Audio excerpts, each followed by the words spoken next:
제가 아는 목회자 가운데 별명이 껍데기라는 그런 별명을 가진 목사를 알고 있습니다. 제 후배 목사인데 그가 이런 별명이 생긴 것은 그가 대학원 다닐 때에 기숙사 생활을 하면서 이제 새벽 기도를 하는 시간이었습니다.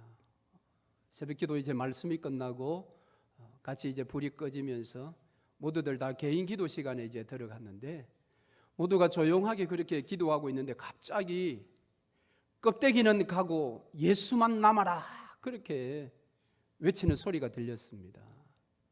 바로 이 후배 목사가 자기도 모르게 그렇게 외친 것입니다.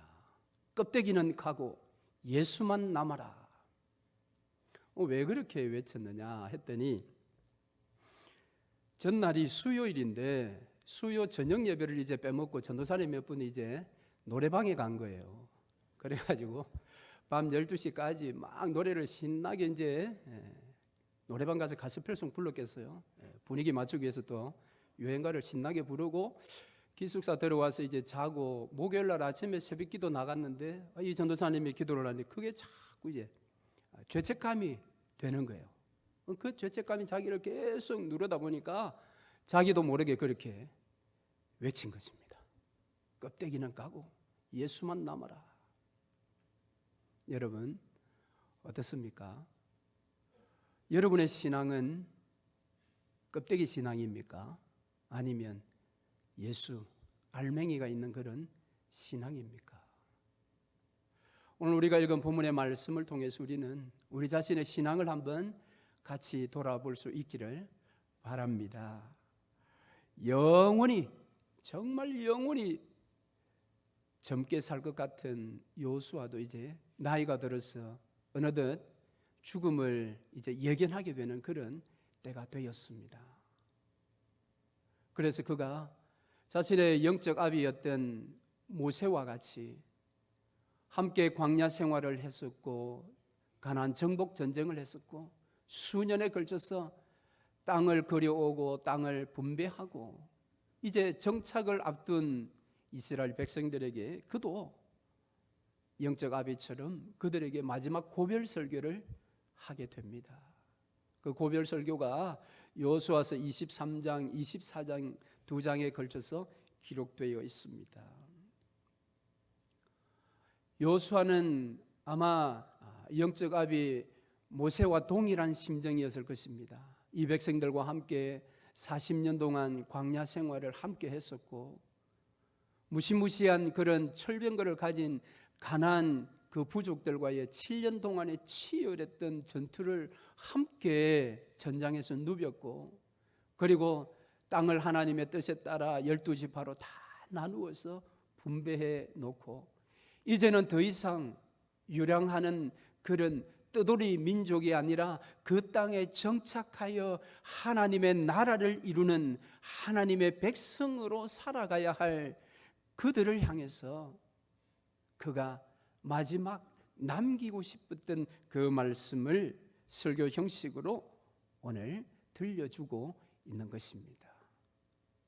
모세가 110세 가까이 되었을 때 이 말씀을 했으니 그는 정말 신앙에 있어서 정말 장로와 같은 그런 위치에서 있었을 것입니다. 그래서 그가 자기가 분배받아서 도시를 만들었던 딥낫세라라는 자기가 사는 그 지역의 유지들을 다 불러서 이제 고별 설교를 합니다. 그는 이렇게 설교를 합니다. 너희는 반드시 이제 나누었던 이 지파의 땅들을 다 차지하게 될 것이다 앞으로. 그런데 그것을 다 차지하게 되는 데는 단 하나의 조건이 있는데 그것은 하나님을 너희가 가까이 하는 것이다. 하나님을 가까이 해야만 그 땅을 너희들이 다 차지하게 될 것이다. 왜 그 하나님을 가까이 해야만 되느냐? 그 하나님은 이 가나안 정복 전쟁에 있어서 너희들보다 먼저 앞서서 나가서 싸우신 분이다. 그래서 너희들의 힘이 아니라 그 하나님께서 모든 부족들을 다 물리쳐 주시고 땅을 나누어 주셨다. 뿐만 아니라 앞으로도 땅 분배된 것들을 너희들이 다 차지하게 되도록 그 하나님은 너희를 위하여 싸우실 분이시다. 그러면서 만군의 여호와라는 이름을 씁니다. 여러분, 만군의 여호와라는 이름은 성경에 약 300회 가까이 나옵니다.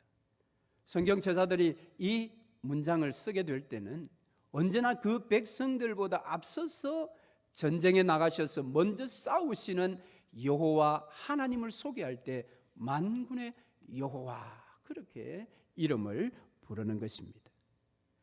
항상 싸움에 앞서서 나아가서 싸우시고 전쟁에 능하신 그 하나님. 그래서 너희가 이제는 정착 사회로 하나님의 그 백성답게 그 나라를 세워 나가려면 무엇보다 전쟁에 능하신 그 하나님을 친근한 교제를 통해 가까이 해야만 그 땅을 다 차지하게 될 것이라고 그렇게 이야기를 합니다. 그러면서 23장의 교훈을 마치는 것입니다. 자, 그런데 이 교훈을 마쳤음에도 불구하고 그는 죽음을 예견했지만 하나님께서는 아직 때가 되지 않아서 그를 부르지 않으셨습니다. 그래서 막간의 세월이 흐른 다음에 그가 정말 이제 110세가 되어서 이제 정말 내가 하나님의 부르심을 받게 되겠다라는 것을 직감하고 그가 그의 가나안 정복 전쟁에 있어서 놀라웠던 장소 세겜 땅에 백성들과 장로들을 부릅니다.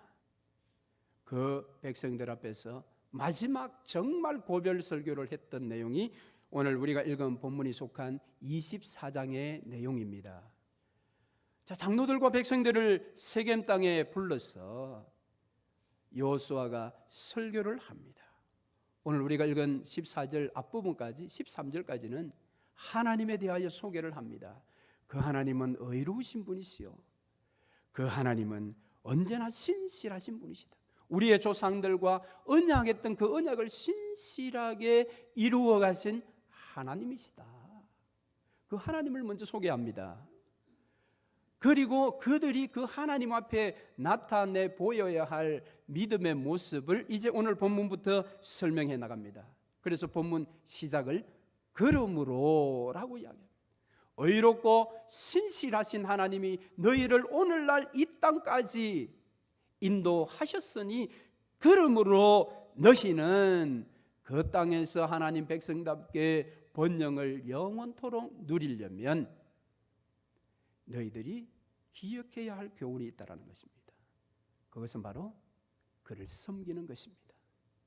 똑같죠. 여호와 하나님을 가까이 두라 그 말과 그를 섬기라.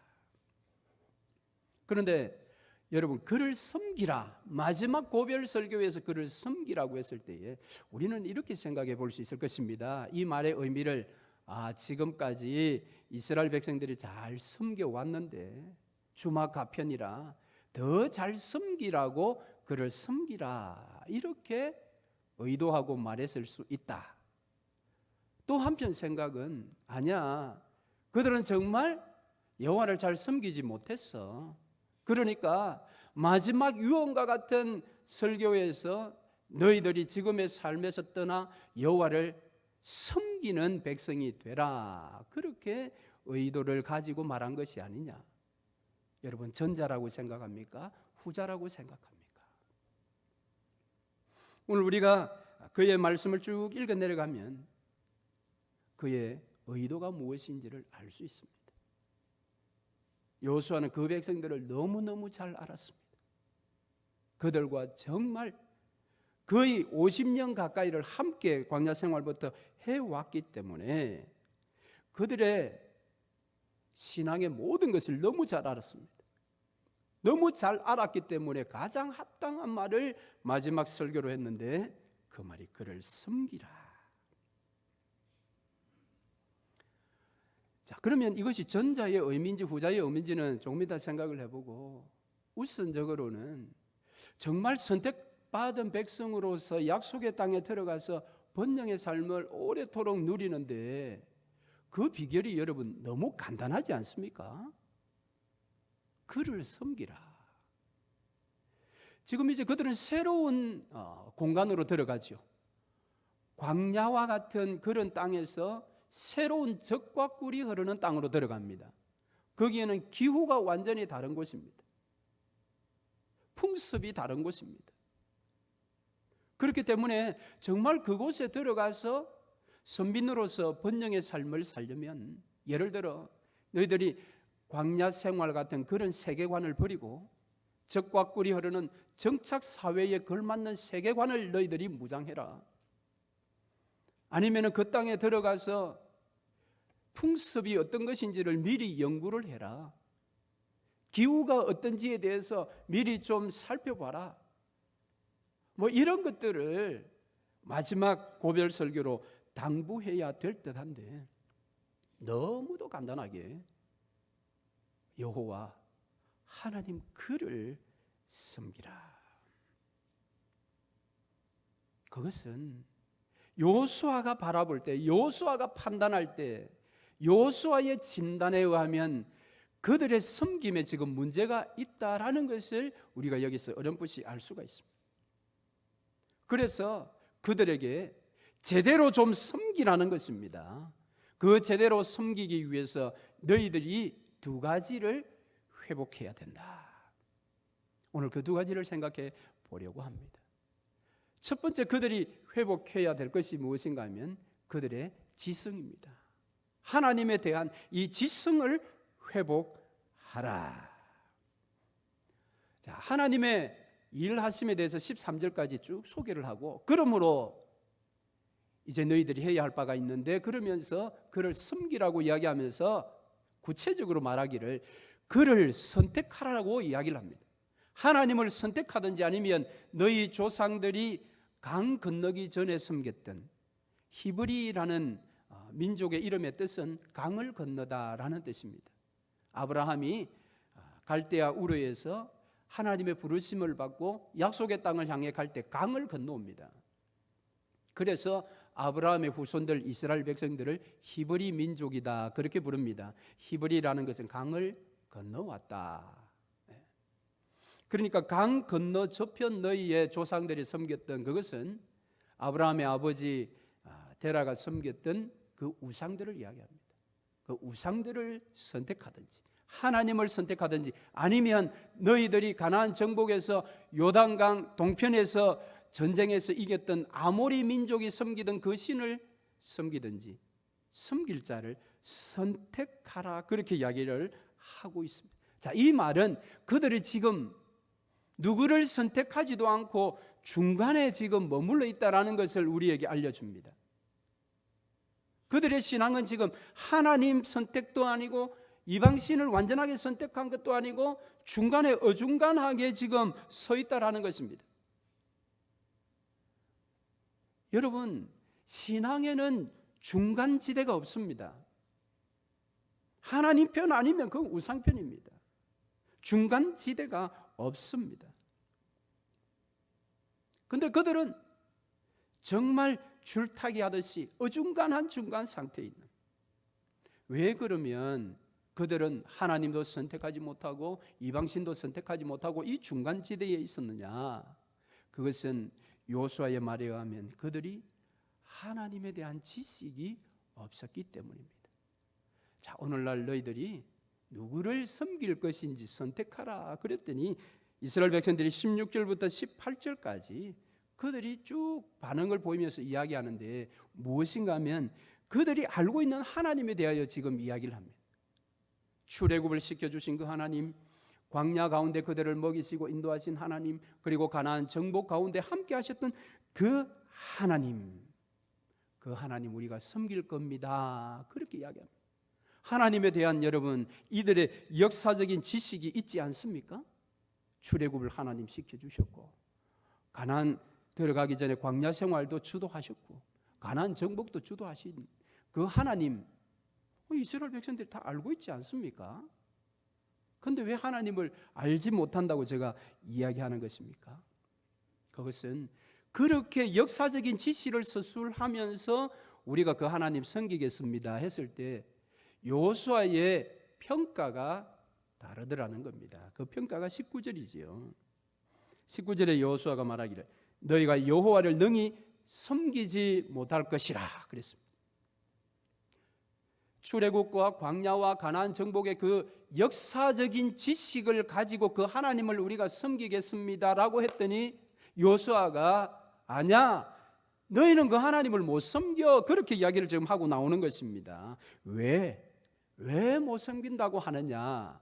그 뒤에 여호수아가 말하기를 너희는 하나님의 성품을 모르기 때문이랍니다. 즉 거룩하신 하나님을 너희들이 모르고 질투하시는 하나님을 너희들이 모른다. 자, 여러분, 거룩하신 하나님, 이 말은 세상은 좀 죄로 타락하고 더러워져 있지만 하나님은 거기에 비하면 순결하시고 깨끗하시다, 그런 개념에서의 단어가 거룩이 아닙니다. 이 거룩은 완전한 분리입니다. 원래 거룩이라는 단어의 뜻이 분리입니다. 죄와 함께 공존할 수 없는 상태, 그것이 거룩입니다. 하나님께서 내가 거룩하니 너희도 거룩하라고 하셨을 때 세상 사람들보다 도덕적으로 윤리적으로 너희들이 조금 더 나은 사람이 되라, 그런 것이 아니라 그들과는 완전히 분리된, 죄와는 완전히 떨어진 그런 존재가 되라는 주님의 말씀이에요. 그런데 이스라엘 백성들 지금 어떻습니까? 하나님도 선택 못하고 이방신도 선택 못하고 중간에 어정쩡 머물러 있는 것입니다. 그들은 거룩과 먼 삶을 지금 살고 있습니다. 거룩하신 하나님 그들을 몰랐습니다. 또 그분은 질투하시는 하나님. 어느 정도 질투하시느냐? 그들에게 복을 주셨다가도 그들이 죄 가운데 빠지면, 거룩을 벗어 던져버리면 얼마든지 그 복을 거두어 가시고 그들을 다시 심판하시는 하나님이 질투의 하나님이라고 그렇게 소개를 합니다. 여기 질투의 하나님이라는 것은 다른 말로 이야기하면 마음을 쏟아 부으시는 하나님을 우리에게 소개합니다. 그분은 너희들을 사랑하되 적당하게 마음을 주고 그렇게 사랑하는 것이 아니라 그의 전 마음을 너희에게 다 쏟아 부어서 너희를 사랑하신 분이시다. 어느 정도까지? 독생하신 아들을 십자가에 내어주시기까지 그 마음을 너희에게 다 쏟아 부어 너희를 사랑하시는 분인데 너희들이 그런 하나님을 모르고 있지 않느냐라는 것입니다. 그들은 그저 하나님에 대하여 정보적인 지식을 가지고 있습니다. 역사적인 어떤 서술을 하면서 성경 퀴즈 할 때 순발력 있게 맞출 수 있는 그런 정도의 지식만을 가지고 너희들이 하나님을 섬긴다 하니 너희들이 실제 하나님도 선택을 못하고 이방신도 선택을 못하고 어정쩡하게 그렇게 산다라는 것입니다. 여러분, 그들은 하나님을 제대로 섬기지 못하고 있었습니다. 여러분, 하나님을 우리가 안다 할 때 그 알미란 정보의 알미 아닙니다. 요한복음 10장에 가면 예수님께서 나는 선한 목자라 그랬습니다. 나는 선한 목자라. 그래서 양이 나를 알고 나도 양을 안다고 했습니다. 이 서로 간의 알미란 내가 예수님이 아버지를 아는 암과 아버지가 예수님은 아는 암과 동일하다고 했습니다. 그때 말하는 그 알은 정보적인 알미 아닙니다. 그것은 정말 인격적인 알미입니다. 삼위일체 하나님께서 서로 간에 아시는 그 알미, 선한 목자 되신 예수님과 그의 양이 아는 알매의 의미라는 것입니다. 그러면서 예수님께서 결론적으로 말씀하시기를 나는 양을 위하여 내 목숨을 버리노라 그랬습니다. 여러분, 예수님께서 어떤 양을 위하여 당신의 목숨을 던지십니까? 그를 인격적으로 아는 자, 인격적으로 아는 자. 아, 예수님 2000년 전에 이스라엘 땅에 태어나신 분, 동정녀 탄생을 하신 분, 마구간에서 태어나신 분, 3년 동안 제자들을 훈련시키신 분, 그런 지식적인 알면 우리가 얼마든지 이야기할 수 있지만 정말 우리에게 필요한 것은 인격적인 알미라는 것입니다. 여러분, 하나님의 성품에 대해서 여러분 아십니까? 하나님은 거룩하신 성품을 가지고 계시다는 것을 여러분이 정말 아십니까? 하나님은 질투하시는 성품을 가지고 계신 분이라는 것을 여러분이 정말 아십니까? 이 하나님의 성품을 제대로 인격적으로 알을 가지고 있을 때 우리의 삶에 우리가 감당할 수 없는 어떤 역경들을 만나도 우리가 그것을 능히 이길 수 있는 것입니다. 남편을 갑자기 잃어버린 한 아내가 홀로 남아있는 그 아들 하나를 잘 키웠으나 그 아들조차도 20대 때 교회 여름 수련회를 가서 익사사고로 잃게 되었을 때에 그가 남편도 1, 년 전에 갑작스럽게 정말 짧은 시간에 잃어버리고 사랑하는 아들 남편 삼아 의지하고 살아왔는데 그 아들조차도 갑자기 잃게 될 때 여러분 그 고난을 어떻게 이길 수 있습니까? 하기 쉬운 말로 우리는 하나님께서 다 뜻이 있어서 그렇게 하지 않으셨겠느냐?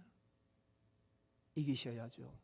그렇게 우리가 권면할 수는 있지만 우리 자신이 바로 그 본인의 입장이 되었을 때 내가 그것을 어떻게 감당하고 이길 수 있습니까? 그때 필요한 것이 하나님에 대한 지식입니다. 어떤 지식? 그의 성품을 아는 지식입니다.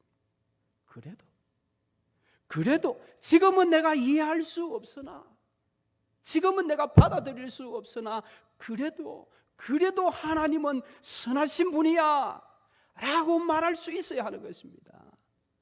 그래야 여러분 신앙으로 그걸 이길 수 있는 것입니다.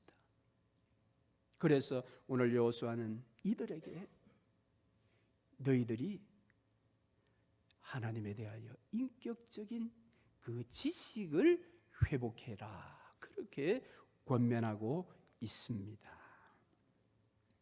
두 번째는 영성을 회복하라 그렇게 말하고 있습니다. 여러분 이스라엘 백성들에게 지성을 회복하라고 한 이 여호수아의 이제 설교에 이스라엘 백성들이 어떻게 반응을 합니까? 예, 우리가 하나님 섬기겠습니다. 그랬습니다. 그랬더니 여호수아가 그래? 그러면 너희들이 섬기겠다고 지금 결단한 그 결단에 모든 책임은 너희들이 져야 하는 너희가 증인이 되겠느냐? 그랬을 때 그들이 우리가 증인 되겠습니다. 우리가 여호와를 섬기겠다고 선택한 이 모든 책임을 우리가 지는 증인이 우리 자신이 되겠습니다. 그랬습니다. 그랬더니 여호수아가 그들에게 두 가지를 명령합니다. 하나는 너희 가운데 있는 우상을 다 치우라 그랬습니다. 그리고 너희의 마음을 여호와 하나님께로 향해라 그렇게 말을 합니다. 그들이 보세요. 지금 하나님을 섬기겠다 그렇게 이야기했지만 그들은 여전히 지금 우상을 가지고 있습니다. 우상을 가지고 있다라는 그 모습은 무엇입니까? 그들이 말씀대로 지금 서 있는 것이 아니라 자신들의 어떤 뜻대로 자신의 뜻대로 지금 서 있는 것입니다. 말씀대로 지금 하나님 앞에 서 있는 것이 아니라 자기의 뜻대로 하나님 앞에서 우상을 가지고 서 있는 것입니다. 여러분 이것은 하나님 사랑보다 자기 사랑을 더 크게 가진 자의 모습입니다. 자아사랑입니다. 자아사랑. 사도 바울은 디모데후서 3장 2절에 말세에 고통하는 때가 오는데 그 말세에 고통하는 때에 나타나는 특징들의 19가지가 있다고 소개를 합니다. 말세의 때가 되면. 그런데 그 19가지의 특징들을 이제 나열할 때 시작을 무엇으로 하는가 하면 자기 사랑으로부터 시작합니다. 말세에 고통당하는 때 배교하는 일들이 일어날 때에 가장 먼저 나타나는 것이 말세 증후군에 있어서 자기 사랑이라는 것입니다. 자기를 사랑하고 돈을 사랑하고 자랑하고 교만하고 비방하고 부모를 거역하고 이러면서 19가지를 쫙 소개를 하는데 시작이 자기 사랑이라는 것입니다. 더 놀라운 것은 마지막 19번째 앞에 있는 18번째에 무엇이라고 이야기를 하느냐 하면, 말세의 때에 쾌락 사랑하기를 하나님 사랑하는 것보다 더 하는 그런 모습들이 나타날 것이다. 여러분, 자기 사랑은 우리 사람들의 우상 숭배의 본질입니다. 사람들이 왜 우상을 섬깁니까? 그 뿌리는 모두가 다 자기 사랑입니다. 이것은 사단의 놀라운 전략이에요. 그 전략은 말세의 때만 나타나는 게 아닙니다. 말세의 때에 자기 사랑이라고 사도 바울이 강조하였지만 이것은 태초에 벌써 나타났던 사단의 전략입니다. 에덴 동산에 뱀의 형상으로 나타난 사단이 하와에게 하나님 사랑보다 너 자신을 사랑해, 아담에게도 하나님만큼 될 정도의 너 자신을 사랑해, 자기 사랑으로 유혹했습니다. 오늘 이스라엘 백성들은 하나님 사랑보다 자기 사랑이 컸기에 우상을 가지고 있었고, 그래서 여호수아가 그 우상을 다 치우라고 했습니다. 뿐만 아니라 자기를 사랑하기 때문에 하나님을 향해야 할 자신들의 마음이 자기 자신을 향하고 있습니다. 하나님께 쏟아 부어져야 할 그 마음들이 자기 영혼을 향하여, 자기 육체를 향하여 자기 마음이 쏟아 부어지고 있었던 것입니다. 그것이 자사랑입니다. 자사랑. 여러분, 여러분의 마음은 어디를 향하고 있습니까? 하나님은 질투의 하나님, 그의 마음을 우리에게 다 쏟아 부어 주셨습니다.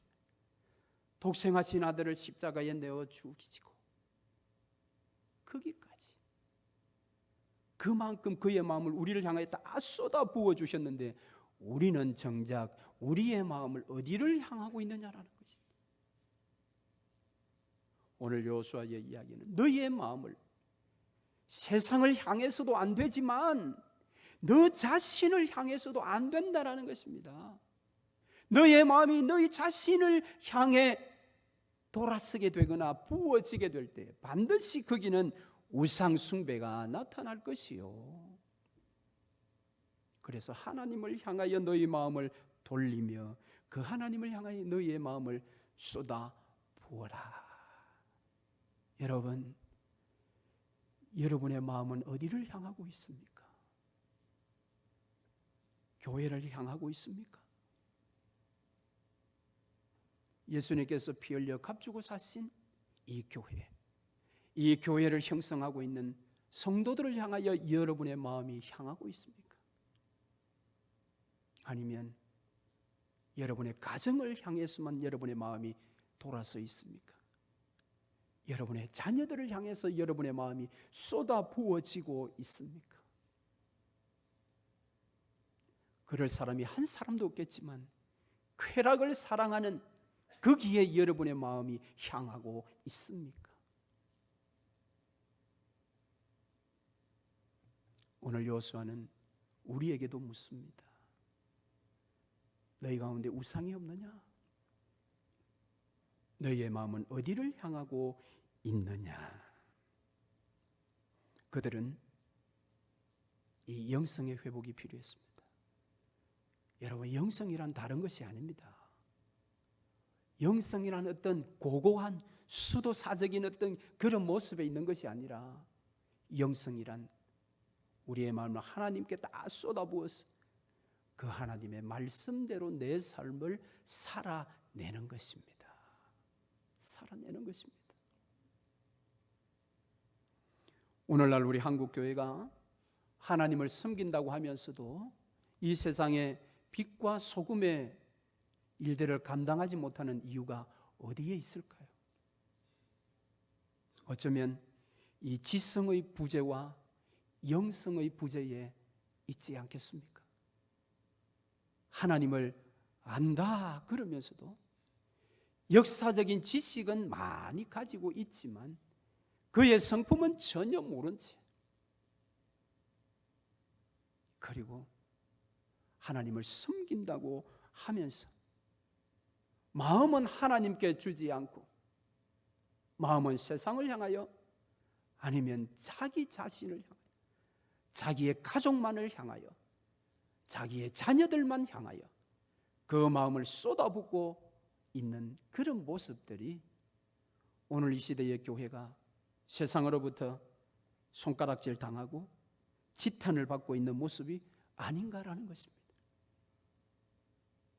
사도 바울은 경건의 모양은 있으나 능력이 없음을 안타까워하게 말했습니다. 그러나 죄송하지만 이 시대는 경건의 모양조차도 보기가 쉽지 않으니 주님의 마음이 이 시대를 향하여 얼마나 아파하시겠습니까? 말씀을 맺겠습니다. 오늘날 우리에게 필요한 것은 지성의 회복과 영성의 회복입니다. 오늘 그것을 우리가 회복해야 합니다. 하나님을 여러분 아십시오. 역사적인 지식을 여러분 습득하시고 뿐만 아니라 그의 성품을 삶 속에서 인격적으로 경험하시고 그 경험을 통해 아십시오. 그리고 하나님 향하여 우리의 마음을 쏟아부어 하나님의 말씀을 살아내는데 희생이 따른다 할지라도 그 말씀을 내 삶에 살아내는 자기 사랑을 끊어버리고 하나님 사랑으로 돌아서시기를 바랍니다. 그래서 사도 바울의 마지막 외침을 들어보십시다. 그런즉 너희가 어떻게 행할지를 자세히 주의하여 지혜 없는 자 같이 하지 말고 오직 지혜 있는 자 같이 하여 세월을 아끼라. 때가 악하니라. 이제는 하나님을 인격적으로 알고 그분을 향하여 내 마음을 쏟아서 그 말씀을 나의 삶 속에 살아내므로 내 인생의 껍데기는 다 날아가 버리고 알맹이 예수 그리스도만 남아서 사도 바울이 로마서 14장 18절에 약속했었던 하나님께 기뻐하심을 받으며 사람에게도 칭찬을 받는 그런 복된 인생 되시기를 주의 이름으로 축원합니다. 아멘.